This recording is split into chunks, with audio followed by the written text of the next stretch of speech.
হেদায়েত কোনো মানুষের কামাই করা হতে পারে না। আপনি ডিগ্রি লাভ করতে পারেন, আপনি ডাক্তার হতে পারেন, আপনি ইঞ্জিনিয়ার হতে পারেন, আপনি বিজ্ঞানী হতে পারেন, বহু কিছু পৃথিবীতে হতে পারেন, কিন্তু হেদায়েত এটা আপনি কামাই করতে পারেন না। এটা কোনো ডিগ্রির মাধ্যমে পাওয়া যায় না, এটা ইঞ্জিনিয়ারের মাধ্যমে পাওয়া যায় না, এটা কোনো ডাক্তার হওয়ার মাধ্যমে পাওয়া যায় না। এটা পাওয়া যায় আল্লাহ সুবহানাহু ওয়া তাআলার অনুগ্রহের মাধ্যমে।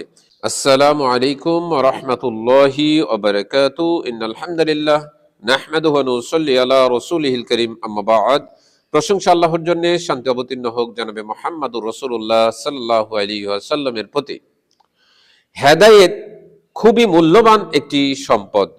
মানুষের দুনিয়ার মধ্যে যত আল্লাহ সুবহানাহু ওয়া তাআলার অনুগ্রহ রয়েছে, সমস্ত অনুগ্রহের মধ্যে হেদায়েত হচ্ছে সবচাইতে বড় অনুগ্রহ।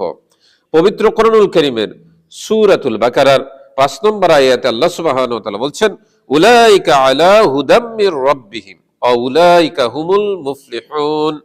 আল্লাহ সুবহানাহু ওয়া তাআলা বলছেন, উলাইকা আলা হুদাম মির রাব্বিহিম, তারাই রয়েছে তাদের রবের হেদায়েতের উপরে। রবের হেদায়েত কেন বলা হয়েছে?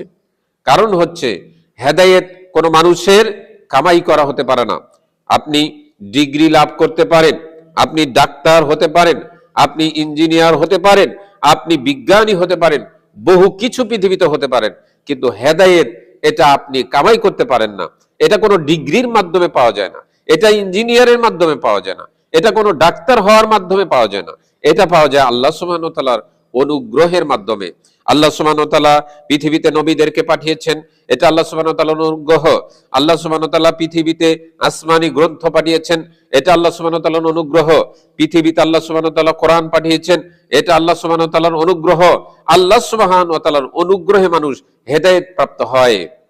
এই হেদায়েত পাওয়ার পরে মানুষ বিভিন্ন সময় গোমরা হয়ে যেতে পারে, মানুষ পথভ্রষ্ট হয়ে যেতে পারে।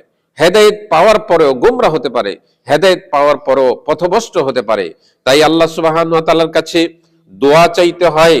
আল্লাহ সুবহানাহু ওয়া তাআলা দোয়া শিক্ষা দিয়েছেন পবিত্র কোরআনুল কারীমের সূরাতুল আল ইমরানের ৮ নম্বর আয়াতে আল্লাহ সুবহানাহু ওয়া তাআলা বলছেন, রব্বানা লা তুযিগ কুলুবানা বা'দা ইয হাদাইতানা ওয়া হাব লানা মিন লাদুনকা রাহমা ইন্নাকা আনতাল ওয়াহ্হাব।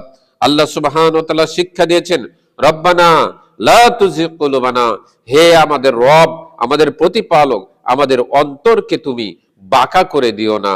হেদায়েত পাওয়ার পরেও মানুষ হেদায়েত পাওয়ার পরেও গোমরা হতে পারে, পথভ্রষ্ট হতে পারে।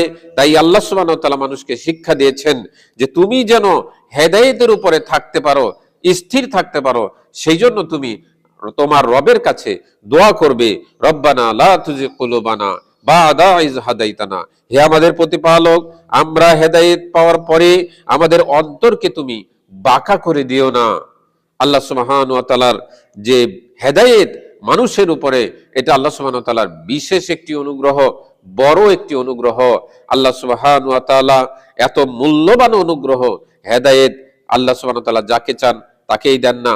আল্লাহ সুবহানাহু ওয়া তাআলা যাকে পছন্দ করেন, যে সত্য গ্রহণ করতে পারে, যে ব্যক্তি সত্য গ্রহণের জন্য নিজেকে প্রস্তুত রাখে যে আমি সত্য ধর্ম তালাশ করব, আমি আমার সত্য রবকে তালাশ করব, তাহলে আল্লাহ সুবহানাহু ওয়া তাআলা ওই ব্যক্তিকে হেদায়েত দিয়ে থাকেন। আল্লাহ সুবহানাহু ওয়া তাআলা আমাদেরকে কবুল করুন। আসসালামু আলাইকুম ওয়া রাহমাতুল্লাহি ওয়া বারাকাতুহু।